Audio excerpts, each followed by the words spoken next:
Bonjour à tous et bienvenue pour ce nouvel épisode du podcast Ma Ligue 2. Au programme aujourd'hui, un large retour sur l'imbroglio autour du match entre Clermont et Chambly. Et pour en parler, on recevra le capitaine de Chambly, Thibaut Jacques. Et puis, bien sûr, vous retrouvez vos rubriques habituelles, les faits marquants, les paris. Et on terminera, bien sûr, par le quiz. Autour de moi aujourd'hui, la file-fleur de ma Ligue 2 avec Laurent Mazur, Dorian Vemel, Philippe Dechter et une nouvelle recrue dans l'équipe, William Tertrain. Salut à tous. Salut Alex. Salut. Dorian, en tant que directeur sportif, je vais te laisser introduire la nouvelle recrue. Ouais, je parle sous le joug de mon président et de mon co-directeur sportif, Laurent. On était deux. C'est surtout Laurent d'ailleurs qui a repéré ce jeune Cette talent pépite. qui est William, voilà, dans un petit centre de formation. C'est le nez, hein, Le attends. flair. Notre stagiaire préféré, William, qui nous a grandement aidé depuis le mois de janvier, plus qu'avec les matchs tous les 3 jours, la Coupe de France, les journées qui se sont enchaînées. Voilà, il nous a grandement aidé. Donc, voilà, c'est déjà bientôt la fin malheureusement du stage pour lui. Donc il vient faire sa première titularisation dans le podcast. Peut-être que ça en entraînera d'autres, qui sait, un peu plus tard. En tout cas, on est ravis d'avoir pu compter sur lui. On est ravis de lui donner la parole parce qu'il a suivi la Ligue 2 vraiment de A à Z lui aussi depuis le mois de janvier. Donc on va écouter ce qu'il va pouvoir nous dire, notamment dans les faits marquants. Et en guise de pot de départ, Philippe attend une bouteille de champagne, des petits gâteaux à la poste, hein. Une bière suffira pour moi. Non, une bouteille. Oh. Bon, William, en tout cas, je ne vais pas te demander de chanter une mauvaise chanson de Booba pour ton bizutage comme tout bon footballeur. Mais par contre, je te demande de les battre au quiz. Et là, ça me ferait très plaisir pour que ta première, tu l'emportes. Donc, ouais, bon, on va passer aux faits marquants maintenant. On va commencer par toi, Dorian. Tu voulais parler de ce top 5 qui est peut-être pas si défini que ça. Ouais, parce que quand je regarde les résultats des dernières semaines et surtout le contenu des matchs, bah, je me dis que finalement, voilà, on pensait moi, enfin, en tout cas, je pensais que ce top 5, honnêtement, fin décembre, même encore au début du mois de janvier, je ne voyais pas vraiment d'autres équipes qui pourrait vraiment rivaliser sur la longueur avec ce top 5. Et finalement, plus les semaines passent, plus je me dis que finalement Grenoble et Auxerre me semblent un peu sur un fil quand même. Ces deux équipes qui connaissent un début d'année un peu poussif. Alors, faut toujours relativiser parce que ce début d'année poussif peut-être qui débouchera sur une fin de saison canon. On sait que notamment, voilà, je vais parler pour Jean-Marc Furlan parce qu'on le connaît par cœur, il axe beaucoup ses préparations sur le Money Time les 10 dernières journées. Donc on n'est pas à l'abri qu'Auxerre finisse en boulet de canon et voilà, et finisse peut-être même troisième voire deuxième, on ne sait pas. Mais à l'heure actuelle, j'ai le sentiment que Guingamp et Auxerre peuvent être rattrapés. En tout cas, quand je vois le contenu, quand je regarde Sochaux par exemple contre Valenciennes, ça a été vraiment costaud de la première à la dernière minute. Ils ont étouffé Valenciennes, mais notamment en première période, c'était impressionnant au milieu de terrain. Pourtant, quand on regarde le profil des joueurs, Weisbeck, Abouni, Soumaré, on se dit ouais, c'est trois joueurs techniques, ça va plutôt, comment dire, jouer, faire des dribbles, jouer au ballon. Et bah, même à la récupération, même dans le pressing, dans l'impact, ils ont étouffé Valenciennes tout simplement. Ça m'a impressionné et il manque un peu de régularité à une équipe comme Sochaux, mais ils ont vraiment le potentiel, je pense, pour jouer les troubles faites, en tout cas jouer l'outsider jusqu'à la fin. Là, ils sont revenus à 6 points seulement avec cette victoire contre Valenciennes. 6 points, c'est rien. Il reste beaucoup de matchs. Il y a encore des confrontations directes en haut. Alors, Sochaux aussi aura également des confrontations directes, des matchs tournants à bien négocier. Mais voilà, je me dis qu'une équipe comme Sochaux, et même dans une moindre mesure Valenciennes, peut aussi créer une surprise, pourquoi pas, parce que, alors là, Valenciennes, à contrario, ils sont passés à travers, je pense. Autant Sochaux a été très bon, autant je pense que Valenciennes était un peu en dessous aussi de son niveau affiché depuis le début de l'année.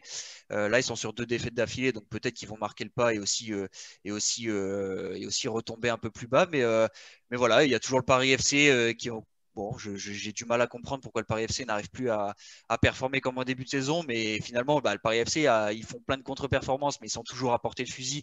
Et pareil, je trouve qu'on n'est pas à l'abri. Ils ont réussi à prendre 25 points en 10 matchs en début de saison, donc on n'est pas à l'abri que s'ils retrouvent de la confiance et les retours de blessures, bah, peut-être qu'ils vont réussir à retrouver un rythme important. Donc voilà, moi mon fait marquant, c'est ça, c'est un peu voilà, Grenoble accroché, Auxerre accroché, et puis au contraire des Sochaux qui commencent à remonter. Donc je me dis que bah, le suspense va encore être entier jusqu'à la fin de saison, et ça c'est cool. Ouais, Et William, toi, tu voulais aussi nous parler d'une équipe du top 5, bon, qui a priori devrait pas trop, a peu de chances d'en sortir. C'est Troyes qui a battu Rodez 2-1 ce week-end. Ouais, c'est ça. Donc, Troyes, mon fait marquant. Donc, d'abord, avant ça, c'était la première fois que Troyes enchaînait 2 matchs sans victoire de suite depuis le début de la saison. Donc, toute compétition confondue avec la défaite à Clermont face à Clermont et le match nul face à Toulouse. Du coup, avec cette victoire très importante, ils consolident leur première place. Même si Toulouse reste à l'affût, car ils sont quand même à 2 points du coup de la première place. Et c'est d'autant plus important car si il y avait eu contre-performance de l'Estac, Toulouse aurait pu reprendre cette place de leader avec leur énorme victoire 3-0 face à Ajaccio, parce qu'ils avaient du coup un goal average plus favorable que celui de Troyes. Mais les Troyens, malgré leur victoire, c'était quand même un match où ils ont eu chaud, parce qu'il y a eu quand même 2 ouvertures du score assez tôt dans le match, donc à la 2e minute en première période par Tousgar, à la 46e minute, début de 2e période par Pintor.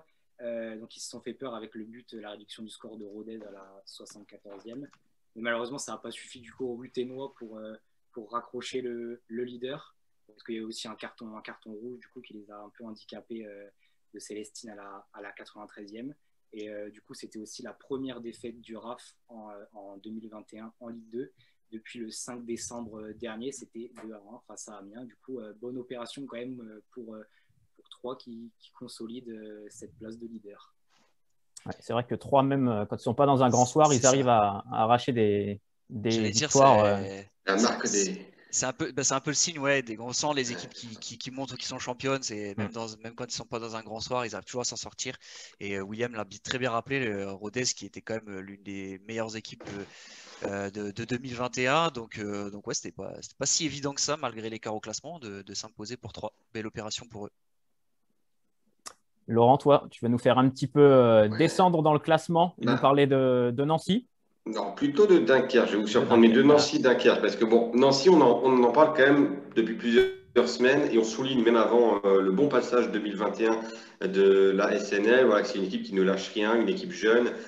On s'attendait à la voir souffrir cette saison. De toute façon, on l'avait dit dès le coup d'envoi de la saison, même avant cela, au vu du recrutement, etc., des joueurs en place.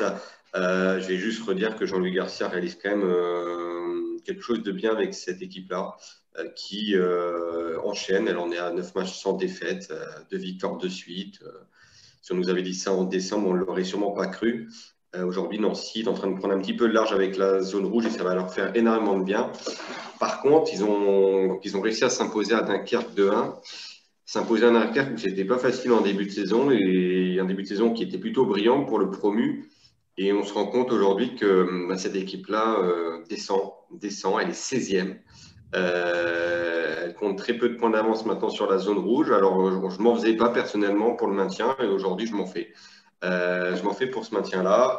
Si on regarde sur les 14 derniers matchs, c'est un peu comme le Paris FC. Dunkerque a pris 10 points. 10 petits points. C'est l'avant-dernière équipe. Il y a Châteauroux en dessous. Quand on voit que Châteauroux avance très très rapidement, ça fait quand même peur. Voilà, c'est inquiétant pour cette équipe-là qui, en début de saison, ne marquait pas beaucoup, mais était solide, montrait quand même de très belles choses dans le jeu. Et aujourd'hui, ils prennent beaucoup trop de buts. Ils n'en marquent plus assez. Bon, voilà, c'est normal aussi. Un déficit du coup de points. Et plus les semaines passent, et plus la confiance s'effrite et plus l'inquiétude grandit. On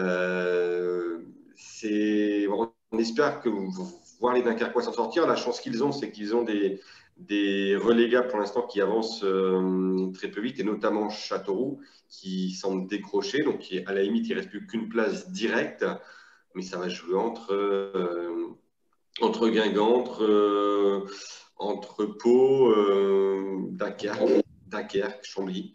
Voilà, et je pense qu'il y aura 4 équipes pour une place et demi, en sachant que l'autre, c'est le barrage, et que le barrage entre la Ligue 2 et le National est beaucoup plus dur pour la Ligue 2 que l'exemple, le barrage entre la L1 et la L2. Donc, rien n'est fait finalement pour Dunkerque, et je souhaite bon courage au club du président Squarneck. Et oublie Guingamp quand même. Non, il l'a dit. Pardon. Et d'ailleurs, Dunkerque qui a 6 cas positifs aussi de Covid cette semaine, donc à suivre aussi. Mais la ville de Dunkerque est très touché par le variant anglais également, donc on espère que ça va pas faire comme Chambly avec ce variant anglais qui visiblement est très contagieux et que ça crée un énorme cluster à Dunkerque, mais il faudra surveiller ça De toute aussi façon, maintenant, pour il les faut matchs du jouer. week-end. Hein. Ouais, non, mais là, il y a déjà eu 6 cas, Jurisprudence Chambly. déjà six Ouais. cas lundi, donc s'il y en a 4 de nouveau jeudi, ouais, ça peut être reporté, quoi. À suivre. Ça peut totalement fausser la fin du championnat, ceci dit. Autant tu parlais d'Orient du haut de tableau et toi, Laurent, du bas. En fait, mine de rien, on doit garder en tête ce truc Covid qui peut totalement C'est une équipe. contrecarrer la fin d'une dynamique d'une équipe, quoi. Donc, en fait, rien n'est encore moins joué que cette année. Et encore une fois, et en parlant de dynamique d'une équipe, le Grenoble de cet automne qui a eu plein de cas de Covid, alors est-ce que ça a eu un impact ou pas, mais quoi qu'il en soit, plutôt quelques semaines après, c'est plus du tout la même équipe. Donc je pense que ça joue énormément dans la dynamique d'une équipe et dans la forme des joueurs. Et mine de rien, on s'approche de la 28e journée. Vaut mieux Bientôt fin de saison. être bien placé, on sait jamais. Ouais. C'est jamais. C'est un petit arrêt. Justement, on va rester malheureusement dans le Covid, Philippe, avec ton fait marquant qui est le match de Chambly à Clermont. Bah oui, forcément, au-delà de tout l'aspect rocambolesque dont on reviendra plus tard avec notre invité. C'est vrai que du coup, en fait, ce match, mine de rien, je m'y suis particulièrement intéressé parce que il y avait plein de matchs à suivre. C'est vrai qu'en temps normal, j'aurais sûrement pas regardé Clermont-Chambly, mais là, j'étais curieux de voir concrètement ce que ça allait donner sur le terrain. Je m'attendais à un match extrêmement déséquilibré. Et en fait, je me suis assez vite rendu compte que finalement, le match a été plutôt équilibré, que Chambly aurait peut-être même pu espérer décrocher un match nul. Et surtout, c'est le fait que les Clermontois ont clairement joué avec le frein à main. Alors, je ne sais pas comment ils ont préparé ce match aussi. Ce sera intéressant d'avoir plus tard le retour des Clermontois une fois qu'ils seront à froid par rapport à ça. Mais ça n'a pas dû être évident, mine de rien, pour eux non plus de préparer ce match. Pascal Gatien, après le match, déclarait que finalement, qui est resté persuadé qu'on n'aurait pas dû jouer ce match. Et ça s'est un peu vu dans certaines attitudes, je trouve, sur le terrain, où les Clermontois n'étaient peut-être pas à 100% dans les contacts, dans certains duels, où certains jouaient un petit peu avec le frein à main. Le froid n'a pas aidé, la pelouse n'a pas aidé non plus, parce que clairement, il y avait des rebonds assez... Pire pelouse de Ligue 2. Ah ouais, là, franchement, c'était vraiment triste.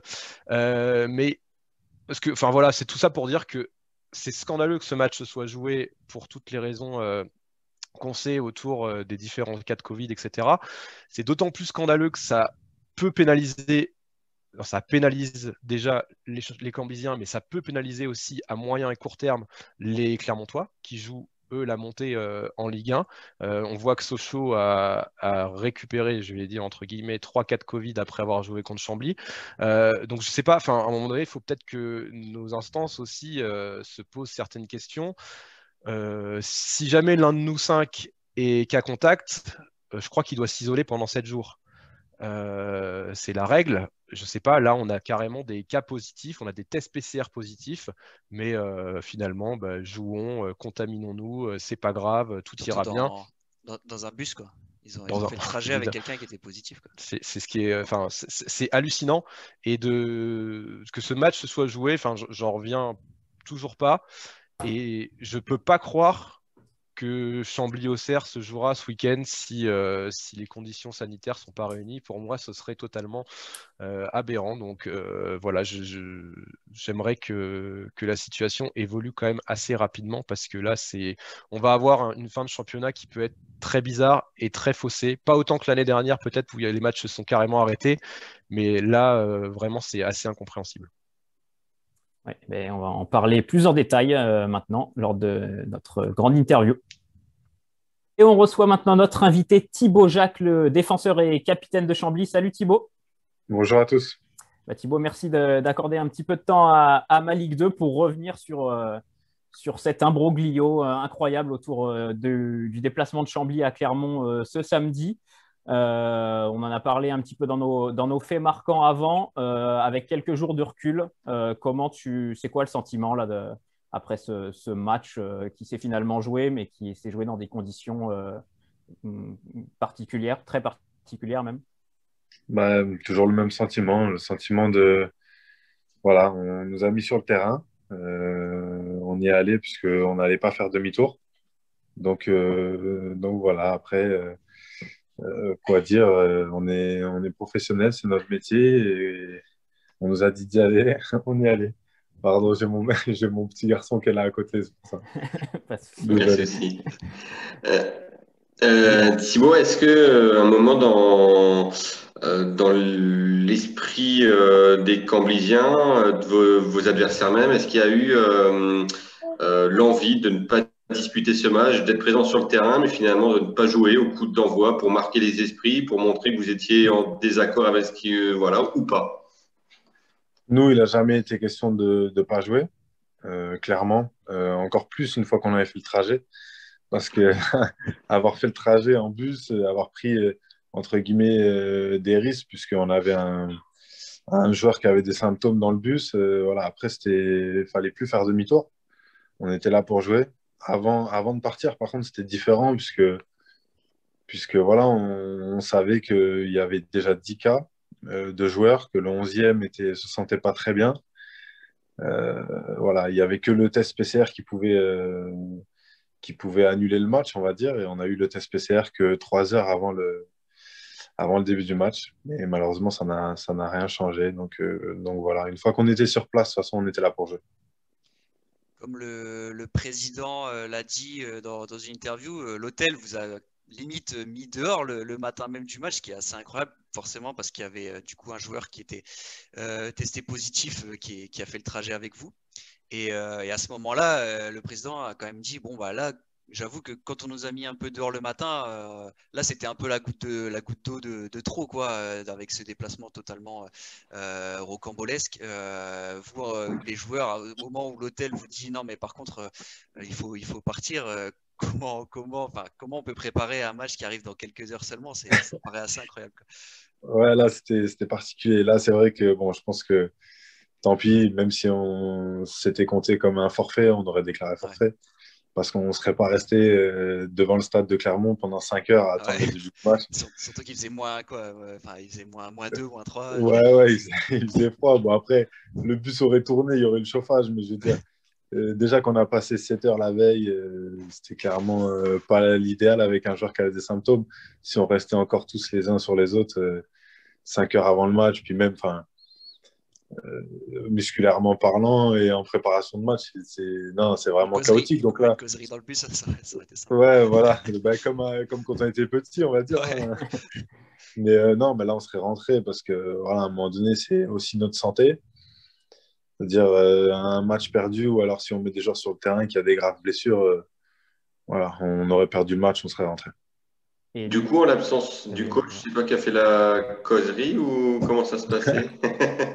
Non, on a laissé ça à Vincent Planté et à Clément, qui sont analystes vidéo et puis entraîneur des gardiens et second gardien pour le match également et entraîneur principal. Bon, il y avait plusieurs casquettes, mais non, bon, tout le monde s'est débrouillé. Après, c'est vrai que les joueurs les plus anciens ont aussi pris la parole parce que voilà, dans ces moments-là, c'est le groupe qui doit répondre et non pas une seule personne.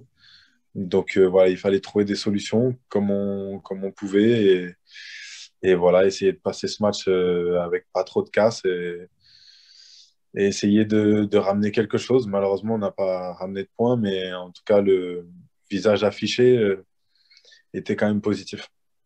Et quand vous êtes arrivé au stade, vous êtes et faire une petite reconnaissance de pelouse, etc.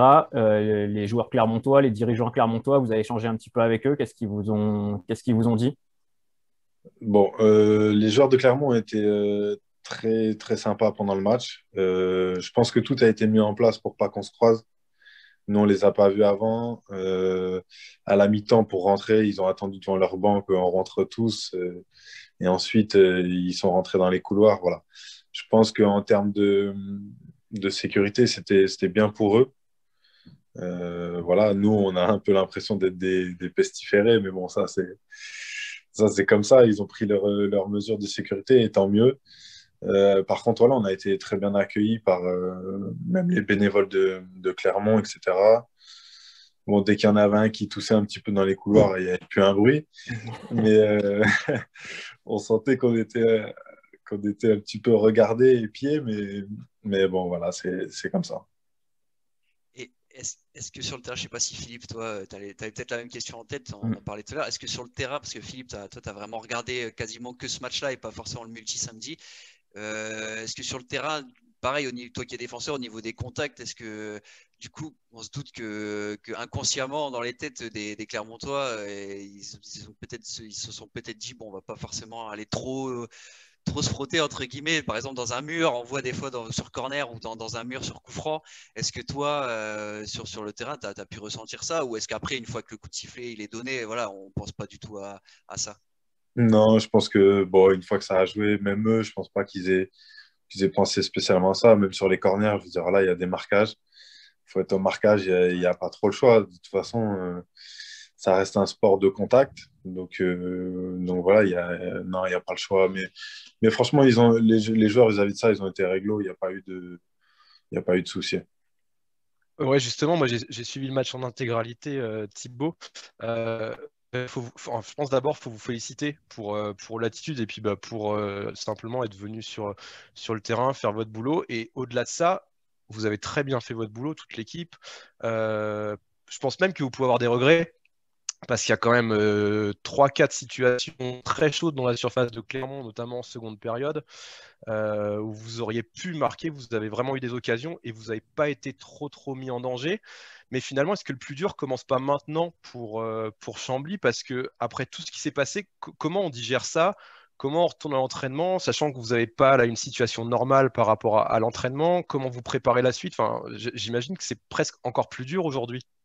Ouais, c'est vrai que c'est compliqué. Honnêtement, on s'adapte encore puisque on devait avoir entraînement normalement ce matin et puis ça a été annulé puisqu'on va faire des entraînements individuels aujourd'hui et demain pour essayer de vraiment isoler les cas positifs s'il y en a des nouveaux.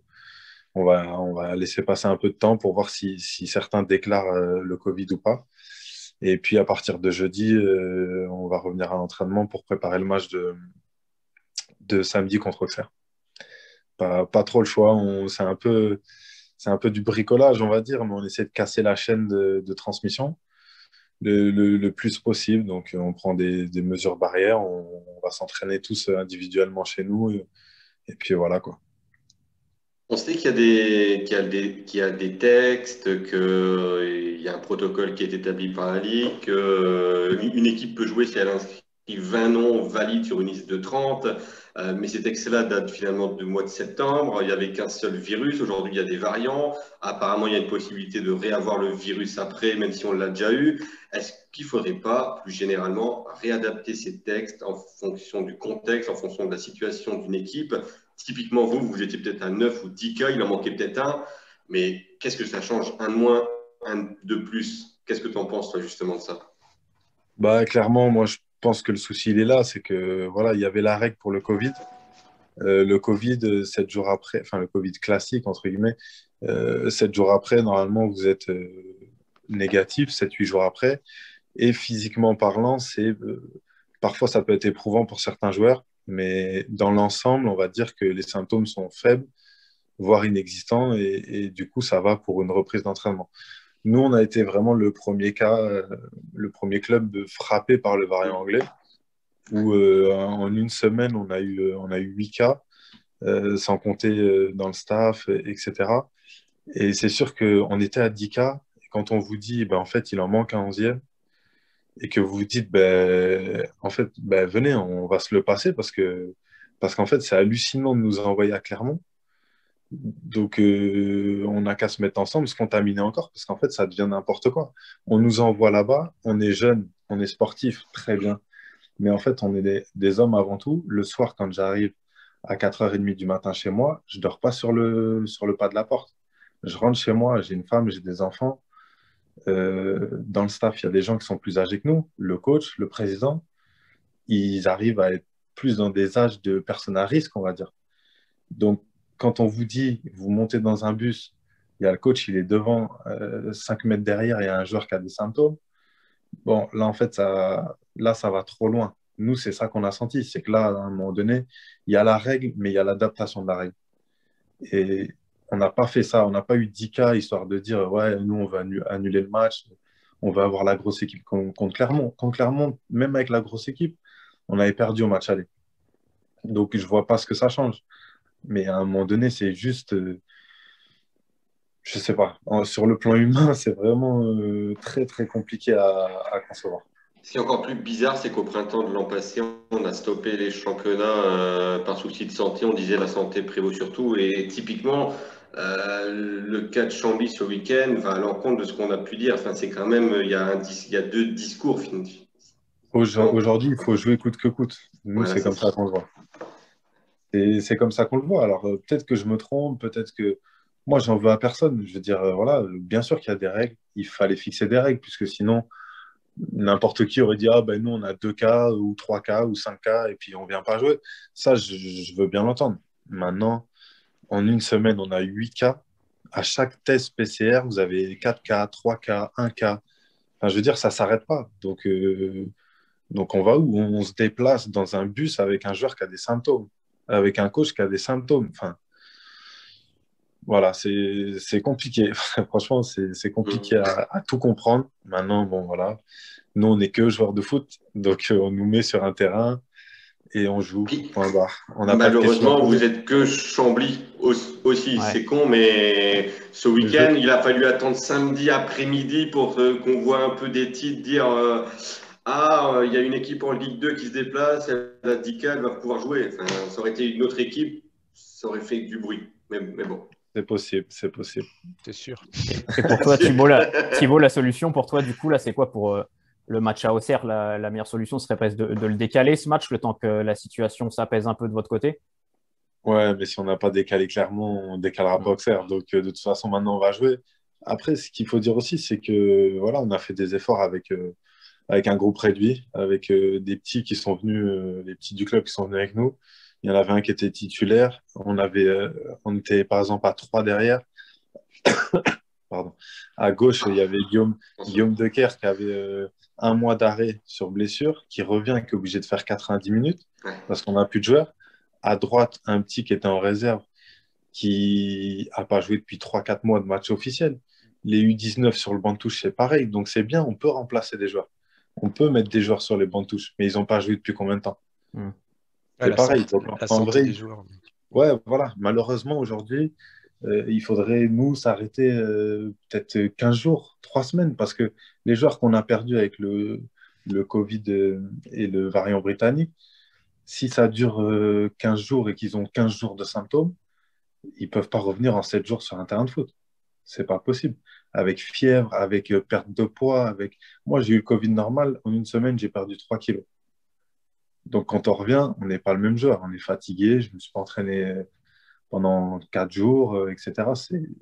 Et le variant anglais, il est plus fort encore.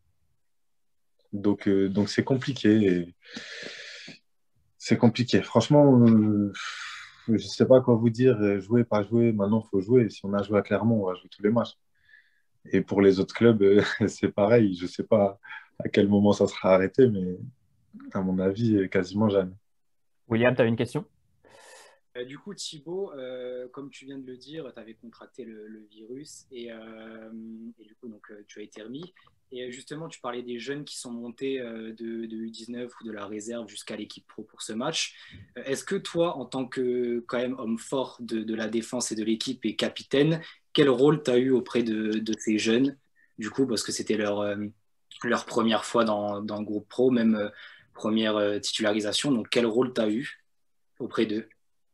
Bah, le rôle avant tout, c'est voilà, faut les mettre en confiance, faut dédramatiser la situation, faut leur dire que vous pouvez rentrer, vous pouvez faire ce que vous voulez. Nous, on va rien vous dire de mal, juste donnez-vous à 100% et puis voilà, il y a un petit U19 qui est rentré, qui a pris 2 cartons jaunes en 5 minutes, mais on lui a rien dit. On est rentré dans le vestiaire à la fin, on a même plaisanté, on a dit bah, félicitations pour ton baptême du feu, tu t'en souviendras. Et voilà, enfin, je veux dire, à un moment donné, on peut pas. Nous, ce qu'on leur demandait juste, c'était de se donner à 100%. Voilà, donner ce qu'ils avaient à donner. Après, une bonne passe, un bon contrôle, une faute, un but contre son camp ou un but loupé. Ça, c'est pas grave, ça. C'était pas le plus important. Ouais, c'est sûr que c'est une situation très compliquée. En tout cas, merci Thibaut de nous avoir accordé du temps. On vous souhaite du coup bon courage pour la préparation de ce match à Auxerre. Bon courage à tout le groupe, à tous les dirigeants de Chambly et merci encore. Merci à vous. Bonne journée. Merci Thibaut. Merci. Bonne journée. Bonne journée. Et nous, de notre côté, on va passer au pari avec notre partenaire Winamax. Winamax, les meilleures cotes. Philippe, quel est le bilan du week-end niveau paris sportif? C'est une catastrophe. Il est mauvais, il est très mauvais. Il est très mauvais. Que des croix rouges, que des mauvais paris. En plus, j'ai forcé sur le match Clermont-Chambly. Donc j'ai dû mettre 3 paris sur ce match, quasiment une unité. Ce que je fais jamais, parce que d'habitude, je joue maximum une unité sur l'ensemble des matchs du multi. Là, j'ai carrément mis l'équivalent d'une unité sur ce match-là, avec Clermont gagne par 2 buts d'écart. Alors, il y a un but refusé à la 94e pour un hors-jeu, je ne sais pas d'où il sort, mais bon. Voilà. En plus, je crois que c'est un but d'Alevina que j'avais mis en buteur, enfin la totale. Donc voilà, ça c'est complètement foiré. Pas trop de chance hier, je dirais, sur Sochaux-Valenciennes où j'avais joué le penalty historique entre Sochaux-Valenciennes. Sochaux, une bonne défense de Bourrin. Monsieur Varela au sifflet. Et évidemment, il n'avait pas envie de siffler, alors qu'il y a au moins 2 situations. Il y a un penalty. Il y en a un qui est voilà pour Valenciennes. C'est Monsieur Varela, le mec. Ouais. Non, mais généralement, justement, il aime bien se faire remarquer. Non, mais ce qui est exceptionnel, c'est que William sera peut-être d'accord avec moi parce qu'il a fait le live du match, mais Varela, il va engueuler Guégan. Genre, c'était littéralement 5 minutes avant de ne pas siffler le péno. Mais honnêtement, je suis quasiment sûr qu'il siffle pas. Enfin, parce qu'il a un doute déjà, sinon il aurait sifflé. Mais c'était assez flagrant pourtant. Mais je suis limite persuadé que c'est en mode voilà, tu vois, tu m'as fait chier tu contestes, tu m'as fait chier, bah là hop, tu vois, c'est un truc un peu litigieux, bah je siffle pas, tu vois. Ouais, je sais pas pense qu'il est comme ça. Je sais pas ce qu'en pense William, moi je l'ai vu comme ça moi en tout cas. Ouais. Litigieux et flagrant, donc bon, c'est vrai que j'ai eu la même impression que toi, mais ouais. C'est vrai que c'était pour moi, il y avait au moins 2 situations, dont une qui devrait vraiment s'être soldée par un penalty, quoi. Ouais, c'était une charge dans le dos de Kabouni sur un Valenciennes de Cabral, je crois. Non, si ça doit être Cabral. Les fautes de Cabral. Il faudrait qu'on invente dans le podcast la minute Varela le fait de l'arbitre du week-end. On n'a pas le VAR en Ligue 2, mais on a Varela. Donc, le VAR est là. Il avait mis en post-it sur le PC. Je l'avais préparé. J'avais préparé. C'est ça. Donc mauvais week-end. Et c'est le deuxième d'ailleurs, parce qu'en Coupe de France, autant je m'étais bien repris avec un peu de positif, mais alors là, ça fait 2 week-ends de suite où c'est mauvais. Et je voulais du coup vous suggérer pour le week-end prochain. Du coup, j'arrête les bêtes Covid dans les trucs comme ça, parce que donc je vais pas parier le Havre contre Dunkerque, surtout. Je vais pas parier le Havre de base parce que je parie pas le Havre, qui m'inspire pas confiance. Mais en plus, je parierai pas le Havre contre Dunkerque parce qu'il y a 6 cas de Covid à Dunkerque. Je ferai pas cette erreur, comme je ne parierai pas Auxerre contre Chambly. Qu'est-ce que tu penses de l'équipe du Havre, Philippe? Non, là, je t'avoue, ça fait longtemps que je les ai pas vus. Et en plus, j'ai parié. Et d'ailleurs, je me suis fait avoir aussi parce que j'avais parié un but de Châteauroux contre le Havre. Et tu étais d'accord avec moi d'ailleurs. Et on s'est bien viandé aussi. Donc, mais c'est bonne. Non, mais. Ça va mieux, ça va beaucoup mieux pour eux. Non, mais c'est pas flamboyant, mais au moins ils sont solides. Ils gagnent 0. Ils gagnent à 0. Un peu mieux. C'est ça. Et donc, je voulais vous suggérer un truc là qui est sorti sur Winamax, c'est les paris long terme, sur lequel on est plutôt pas mal, parce qu'on avait parié qu'Auxerre finirait devant Guingamp à l'automne. Autant dire que Winamax va nous payer. Là, il y a 2 cotes qui sont, alors certes pas hautes, mais il n'empêche qui me paraissent assez sûres. C'est Toulouse qui monte en Ligue 1 ou 3 qui monte en Ligue 1. Les 2 cotes sont à 1,50. Pour moi, c'est obligé qu'il y ait. Enfin, il y a un de ces 2 clubs qui va monter pour tout ce qu'on a. En plus, vous venez d'en parler par rapport à 3. William a bien expliqué. Toulouse, on n'en a pas parlé, mais moi, j'ai encore vu le match hier. Ils ont été très, très bons. Même s'ils sont bousculés pendant 20 minutes, ils gagnent 3-0 à la fin. J'ai regardé leur calendrier. Franchement, il est assez abordable. Je sais pas. 3 à 5 points d'avance sur Clermont. Je vois pas comment 3 pourrait finir en dehors du top 2. Et je me dis qu'une cote à 1,50 comme ça, les 2% que j'ai gaspillés sur des bêtes un peu stupides, là pour le coup je mettrais bien 2% sur 3 qui montent en Ligue 1 à la fin de saison, vu l'effectif qu'ils ont. Normalement je me dis que ça doit passer. D'ailleurs sur les bêtes long terme, on est toujours bien sur Auxerre devant Guingamp. Ça Normalement, ça bougera pas, je pense, Philippe. Bah oui, pourquoi? Ouais. Bah non, mais c'était pour faire le point. Parce que ça fait bon, j'en ai ça parlé fait longtemps. Ouais. Bah tu m'as pas écouté, j'en ai parlé Ouais, il y il a a parlé 30 il y a secondes. une minute. Ah merde, non, pardon. Mais bon. J'étais ailleurs. Oh Ouais, là. d'accord. Oui, c'est très bien. Je crois qu'il est temps de conclure cette rubrique Paris. Ouais, Voilà, ouais. toujours Allez. avec notre partenaire Winamax. Winamax, les meilleurs cotes. Et on passe maintenant au quiz. Messieurs, c'est donc le moment de briller et de faire tomber Dorian, vainqueur la semaine dernière sur les buteurs de Clermont. Et bien écoutez, on va rester dans le thème des buteurs, mais je vais vous demander d'aller chercher un peu moins loin dans votre mémoire, puisqu'on va jouer avec les buteurs, non pas de la 25e journée, mais de la 24e journée. Il n'y a pas si longtemps, c'est il y a une semaine. Ah ouais, mais t'as la coupe, t'as la Coupe de France qui est passée par là, t'as la 25e. Oui, mais 24e. on va voir si vous êtes bon. T'as les matchs là Non, je ne vais pas vous donner les matchs. Si vraiment vous attends. n'arrivez pas, je vous donne les matchs. Mais bon, chacun votre tour. Je vais vous demander de m'en citer un. Il y en a eu 14. Ah ouais, en 14 plus. buteurs lors de la 24e journée. Mm. Je propose de faire commencer William, qui est le petit nouveau. Donc William, si tu en as un, tu peux le donner.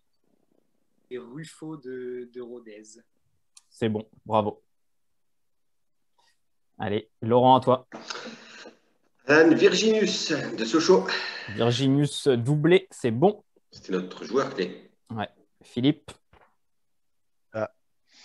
Il y a un mec de Rodez qui a marqué une frappe de loin là. C'était. C'est pas Doulin? C'est pas Doulin. C'est Wafsa? Doulin n'a pas marqué. C'est Wamou, je sais pas quoi là. Non. Oh, putain. Éliminé. Je vais le donner comme ça, tu le sauras. Voilà. C'est Florian David. Florian David. Ah ouais, en plus, putain, Florian David. Ouais, c'est vrai. Vous voyez que vous êtes bon. Bah, non. William, à toi. Gomé pour 3. Tristan Dingomé, c'est bon. Laurent. Brian Lam, Sochaux. Brian Lam. Sur une C'est passe bon. d'Alan Virginius, pour être précis, si on veut tout. Vous êtes excellent. T'as vu un match, toi. Il y avait Dorian, 50 buts. à C'est toi. ça. Chris Bedia, du coup. Chris Bedia, c'est bon. Il vous manque qu'un buteur dans ce match. Je l'ai, mais je sais plus. Vas-y, William, à toi. Thiaré. Jamal Thiaré, le Havre Paris FC 1-0, but de Thiaré. Bravo. Oh là là. Il a donné l'équipe, mais forcément, il y a 1-0. Ah, il est moche. Laurent. Ouais, bah alors là. Qu'est-ce qu'il dit là, Philippe? Oui, t'as raison. Mehdi. Bah, attends, bah non, parce qu'il n'a pas marqué, je crois pas. Je sais même pas s'il a marqué. Mais bon, je prendrai pas le risque. Hein. Du côté de Valenciennes, il y avait un match du côté de Valenciennes. Mais je me rappelle même plus de ce match. Mais il y en avait un. Par contre, ça c'est bon, ils ont bien joué un match. Tu vois, je suis bon hein, quand même. C'est dire. Non, mais elle était pourrie cette journée de champion. En plus, c'était. Il y a eu 3-0-0. Ouais, mais je suis sûr que je suis dedans hein, avec le 0-0 là en plus. Hein, non, ils n'ont pas perdu. Allez, Laurent. Oh une là réponse. là. Bah ouais, il faut une réponse, mais non, moi je sais même plus là. Nancy, ça a été dit aussi. Je sais pas, je peux pas te dire. Mais oui, Bah, en plus ils ont gagné Nancy. Allez, Oh là là Laurent, là 10 secondes. là Ah oui, contre Pau. 6. Ah, Oh là là là. Yes. C'est bon. c'est vraiment Ça sur passe. le- Ça passe sur le nom. Oui. Bah, valide ton mercato d'ailleurs. Avec une aide. Merde, oui. Dorian, à toi. Est-ce que tu vas boucler ce tour J'allais dire comme ça. William et Laurent? Alors, le problème, c'est que je sais que Toulouse a marqué, mais alors là, je me souviens plus du match. C'est terrible. Après ça, je vous donne un terrible. petit indice après ce tour-là. C'était quoi le match de Toulouse déjà, la 24e journée? Ah, mais c'est contre 3, non? Ils ont fait un partout contre 3 du coup. Qui est-ce qui a marqué? C'est ça. C'était 3 Toulouse, 1 partout. Tu as raison. C'est Van Den Bomen qui a marqué. Van Den Bomen qui a marqué? Non. Faire une passe d'Adli là? C'est Non. pas Van Den Bomen Ah, c'est qui a pas marqué. Dorian, Voilà. Qu'est-ce qui marque? Ah ouais, bah. éliminé. Ce C'est n'est pas Van Moreira Den non Bomen. plus Pourtant, qui tu avais, était, le bon match. Ouais, mais du coup, William, j'ai inversé les buts. à toi. Pas sûr, mais je dirais Abed pour le Paris FC. Abdi. Ah, Abdi. Abdi, Abdi. Abdi. Ouais. Non, parce que C'était le le Paris Mayence, c'était FC ce week-end, le Paris n'a pas FC. marqué. Ouais. Le Paris C'était FC a à perdu Pau, là. au Havre 1-0. Balle de match pour Laurent. Oui. Et ben, moi, je pense que je l'ai, le buteur tant attendu du côté du TFC. Attends, Lee. Adli. Adli, c'est bon. Victoire de Laurent. Ah ouais. Bravo, bravo, Ah oui, le bravo. face-à-face, putain. En profondeur. Ben ouais, balle en profondeur. Et il y avait Guézoui, Alexandre. Non, C'est qui a marqué Non. pour Chambly? c'est Lopi contre son camp. Vous vous rendez compte quand même, et là c'est visible au plus grand monde, hein. Philippe a essayé de me faire dire une mauvaise réponse. C'est honteux, monsieur Philippe. moi, attends, je vais Vous dire avez un eu truc. 10 sur 14. Je suis sûr que c'est Guézoui qui tire et genre Lopi il touche le ballon, mais c'est Mais Guézoui qui est je suis allé sur le site de la LFP qui a accordé le Ah but à ouais, Lopi. mais voilà, va sur le Valenciennes, il y avait quoi? Valenciennes a perdu à Grenoble sur un CSC des N-Team. Oh ouais, N-Team, putain. Mais Ah oui, magnifique. Et vous n'avez pas les buteurs du fabuleux Niort Châteauroux. C'est Ibarra et Boutoba. Ibarra. Ah oui, un beau but. Ouais, des beaux buts. Hein. J'avais oublié ce match. Mais franchement, 10 sur 14, Ouais, bravo, pourtant, vous avez été très bon. J'ai Oui, confondu, vous avez- je sais pas quel match c'était où Adli centre pour Van Den Bomen. C'était le match d'avant. Ils sont non, c'était contre Auxerre. Auxerre. Ah, Auxerre, c'est un penalty. Non, Bah, c'est non, pas c'est un match au stadium. Ouais, Bah, c'est justement le jour-là, c'est l'avant-dernier jour du mercato Ah oui, où on parlait des rumeurs de Ouais, ça départ. date. Ouais, Ah, c'était quand il gagne. Ouais, Ouais, ça date. Je sais pas, j'avais ce but-là en tête. mais en ça début de match là. Contre Ouais. Clermont 3. Ouais, Clermont, Clermont, c'est c'est ça. Voilà. Mm. Exactement, c'était ça. Bon, bah, j'avais ce but-là en tête. Donc, Bon, bah, c'est comme ça. Hein. Ah, ça arrive. Hein. Victoire de Laurent qui reprend son bien. Bravo, messieurs, en tout cas, vous êtes partis pessimistes, mais vous avez été très bons. Merci pour ce podcast. Merci à toutes et à tous de nous avoir écoutés.